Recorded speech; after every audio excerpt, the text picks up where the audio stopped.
Mayroon tayong kawayan dito, Luzay, yung labong ba, labong sa Tagalog ba? Labong sa Bisaya at sa Ilonggo, Luzay. Tambo sa amin to, Luzay. Kaya dito, Luz, pininet-panitan na natin, Luz, kinuha lang natin yung gulang na panit niya, Luz. Saka para malimpi-limpyo din, Luz ba? Kasi Makati, masyado yung balat-balat niya dito, Luz ba? Kaya kinuha natin yan, eh. Itong puti-puti na lang talaga tinira natin, Luz ba? Oh, yan, oh. Kaya nilukat-lukat natin masyado yung kanyang panit. Ay, para okay din masyado ba? Para malinis din siya, Luzay. Yan o, kuminis na masyado ba? Hanggang sa dito sa dulo niya, Luzay. Kukunan talaga natin ba, okay? May ano man yan, Luzay, yung parang balahibo ba? Makati masyado, Luzay. Kaya kukunin talaga natin yan, Luzay, ba? Kaya hindi man natin mabasali sa gulay yan. Kaya dito, Luzay, ito na yung Luzay. Tapos naman natin palit-palit, Luzay. Yan o, binalatan na natin ba? Ito na yung kulay niya, Luzay. Wow. Yan o, tingnan niyo naman, Luzay. Kaya dito, Luzay, ni-slice na natin. Kinunis na natin ang maliliit ba? Pino masyado ba? Manipis ba? Kaya okay, di masyado, Luzay. Madali lang siyang maluto ba? Kinunis-kunis lang natin masyado ito, Luz. Damihan lang din natin ba? Yan o. Pero pag nabukalan na yan na, Luz, marami yan, Luz. Pero pag nabukalan ito, Luz, at pinisa mo, Luz, liliit na masyado, eh. Kaya dito pinabukalan lang natin, lagyan na natin ng asin sa katakluban, eh. Kaya para mabukalin ba? May kinagod-kagod na rin tayong lubi dito, Luz, eh. Bukal naman yan, Luz.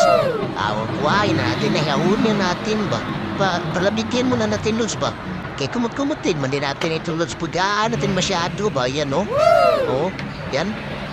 Ayan, Luz, napugaan naman natin yan. Prepare na tayo. May piniritong isda tayo dito, Luz. May balatong. At saka, yung dako na sa luyo to, eh. Kasi wala tayong bulad ba?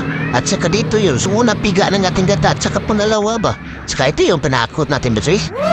Kaya lagay na tayo mantika, Luz. Painitin ba? Kaya gisa-gisa mo na natin itong matok na ahos, eh. Saka isunod na rin yung bumbay ba? Ayan, no? Kaya hindi natin, Luz, ba? Para okay di masyado, eh. At saka ilagay yung pinugaan natin na ano ba? Yung tambo ba? Yung labong ba? Para okay hindi natin, Luz. Pero mahalo yung aroma natin panakot ba? Wow. Bago ilagay yung piniritong isda natin, Luz. Kasi wala tayong bulad ba? Okay sana yung bulad, Luz. Para okay din ba? Saka dito, Luz, takpan na muna tayo. Pabukalan mo natin, Luz. Pag bukal yan, Luz. So kayo na naman tayo, eh. Kaya hindi pumilit, Luz, ba? Kaya nauga na masyado, eh. Bago ilagay itong ating pangalawang piga natin gata ba? Yan, yan yung isabaw-sabaw natin, Luz. Kayo ba? Para hindi din magpilit, eh. At saka magtimpla-timpla na ng asin. Saka magic, Luz, eh. Ayan, no?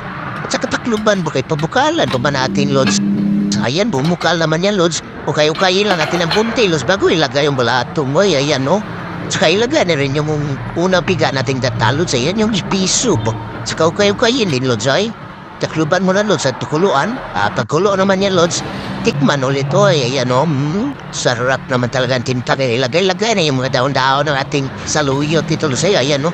Yan lang yung mga gulay-gulay natin, Luz. Baka hindi man tayo naka-harvest, Luz, ay. Kaya hanggang dito na yung video natin, Luz. Kaya luto naman yan, Luz.